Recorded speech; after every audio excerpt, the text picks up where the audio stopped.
If there was one thing that made a 90s Christmas on the West Coast stand out, it was this. The distinct lack of snow. Not a dusting, not a flurry, not a single icy flake drifting from the sky. And yet, for most locals, that wasn't a seasonal tragedy. It was just how things were. Snow was something you saw in movies or on Christmas cards, not on your front lawn. While children in the Midwest were bundling up in thick thermal layers, slipping on gloves, zipping parkas, and braving icy sidewalks just to get a few runs down a snow-covered hill, kids in San Diego were zipping down sunlit suburban streets on brand new rollerblades or skateboards, weaving between sprinklers and plastic Santa displays on manicured lawns. In Los Angeles, it wasn't uncommon to unwrap presents in a t-shirt and shorts, the smell of sunscreen mixing with pine from the Christmas tree.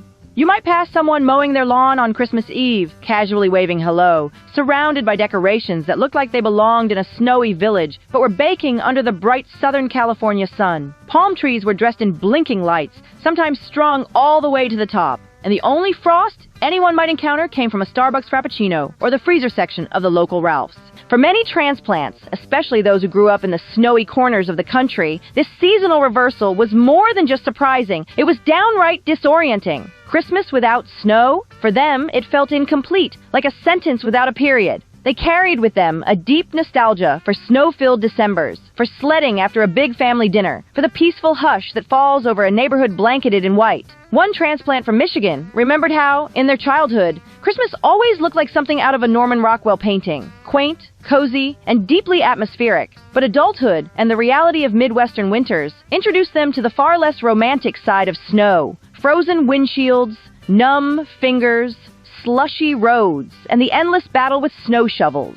Still, even with all the frustrations, the absence of snow in warmer states could stir a strange kind of longing. No matter how dazzling the light displays, how perfectly the house smelled of cinnamon and pine, or how many hours of It's a Wonderful Life played on the TV, something about the season felt slightly hollow without that crunch of fresh snow underfoot or the sparkle of ice clinging to tree branches. But for longtime West Coasters, especially those born and raised under the golden California sun, a snowless Christmas wasn't a compromise. It wasn't a flaw in the system. It was the system. Christmas for them didn't require snowflakes or scarves or sled rides to feel festive. The magic of December didn't fade just because the temperature stayed in the high 60s. Instead, it showed up in a different kind of way. A mellow, sun-soaked version of the holiday spirit that traded frosty windows for open ones and cocoa by the fireplace for iced drinks on the patio. The season had its own look, its own feel. Holiday spirit wore denim shorts and flip-flops, maybe with a Santa hat or a novelty reindeer t-shirt. A hoodie might make an appearance if the breeze picked up after sunset, but it was more for comfort than necessity.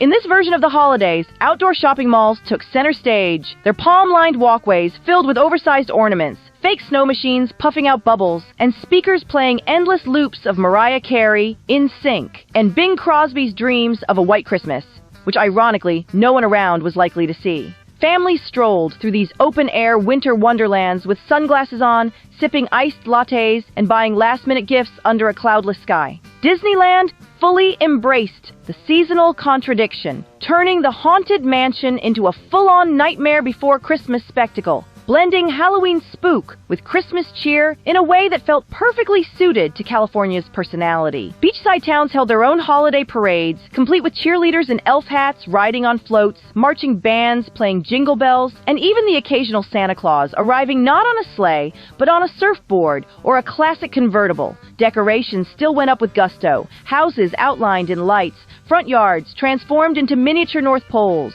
inflatable snowmen holding court next to tiki torches.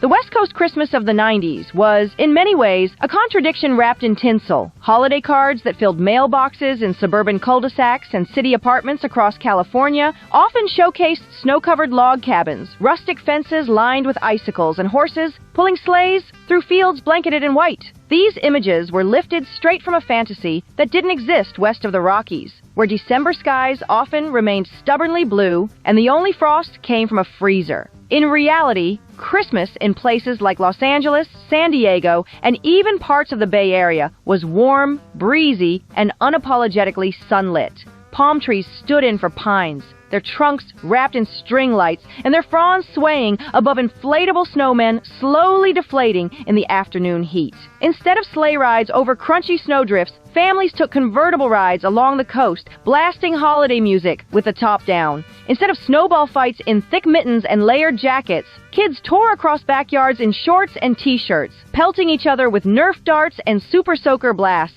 The season's stress had less to do with navigating icy roads and more to do with making sure the Christmas ham didn't dry out while the family lounged on the patio, sipping mimosas and playing cornhole. Going back to the subject of transplants from other snow-prone parts of the country, December without snowfall felt off, like a movie set missing its key prop. These were people raised on the ritual of digging out winter coats from the attic and feeling that first crunch of snow beneath their boots on Christmas Eve. When they relocated to California or Oregon or even Arizona, they brought their expectations with them, and those expectations often clashed with the actual weather forecast. Some tried to replicate the feeling however they could. They'd visit elaborately decorated mall atriums with fake snow machines puffing mist into the air, or they'd stock up on scented candles labeled frosted pine and winter hearth, in a desperate attempt to simulate the cozy atmosphere they associated with the holidays. Peppermint lattes became emotional lifelines, clutched tightly as they wandered through these synthetic winter wonderlands under skylights and palm-lined promenades. A few were able to adjust, embracing the weirdness of it all and making new traditions in the sunshine. But others found it too disorienting, too far removed from the seasonal storybook in their minds. For them, the only solution was to chase the snow, to pack up the car, bundle up the kids, and make the trek to Big Bear, Lake Tahoe, or Mount Hood, hoping that a few days of crisp mountain air and pine trees, heavy with snow, could reconnect them with the version of Christmas they still carried around like a photograph in their back pocket.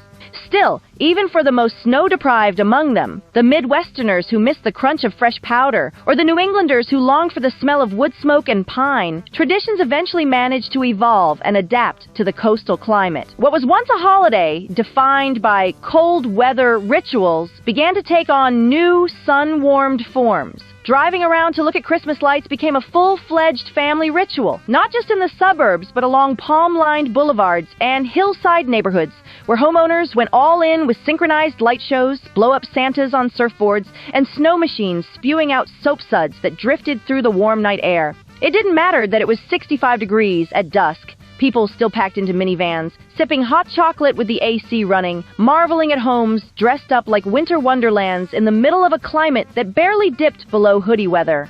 People got creative with what they had. Palm trees and desert cactus were wrapped in multicolored lights and hung with shiny baubles. Instead of pine needles scattered across living room floors, there were bits of sand and blades of sun-dried grass tracked in from barefoot outdoor play. Kids ripped open presents in the morning and then, instead of being stuck inside by a blizzard or icy roads, immediately rolled out their new skateboards or cruised down the block on brand new bikes, t-shirts flapping in the breeze. There was no spring thaw to wait for. Freedom came right after breakfast. And because no one was snowed in or stuck by the fireplace, Christmas Day often meant getting outside. Families went hiking along dusty trails with views of the Pacific. Some grilled dinner in the backyard while wearing Santa hats and sunglasses. Others headed straight to the coast, wetsuits under their clothes, ready to ride a few waves before returning home to dig into tamales, roast turkey, or whatever festive fusion their table offered. Nothing quite captured the spirit of a California Christmas like catching a wave on December 25th,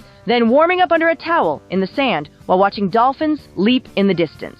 By the time the decade wound down, the idea that a snowless Christmas was somehow lacking had started to lose its grip, even for those who once insisted otherwise. A West Coast Christmas wasn't lesser or stripped down, it was just a different flavor of festive. It was the sound of flip-flops on pavement instead of boots crunching through snow. It was the glow of icicle lights strung across stucco rooftops instead of actual icicles hanging from eaves. It was less sledding down icy hills and more skateboarding through sun-drenched streets. It was less about chestnuts roasting over open fires, and more about avocados sliced onto breakfast burritos served under morning sunlight. In the end, the true spirit of Christmas, like everything else in the 90s, found a way to flex and vibe on its own terms. It didn't care about tradition for tradition's sake. It was about connection, joy, and making it work with what you had. Whether you were carving a turkey under a canopy of twinkling patio lights or watching Home Alone in a tank top while stretched out on the carpet, the magic was there. The nostalgia, the laughter, the music, the comfort, they all showed up even if Jack Frost didn't. Christmas didn't need snow to feel real. It just needed people, a little warmth, emotional or otherwise, and a willingness to lean into the weird, wonderful version of the holiday that only the West Coast could deliver.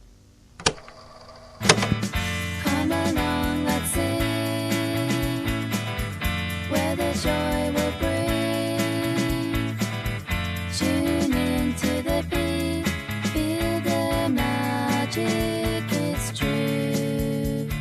Channel 199X, we're here just for you, for you.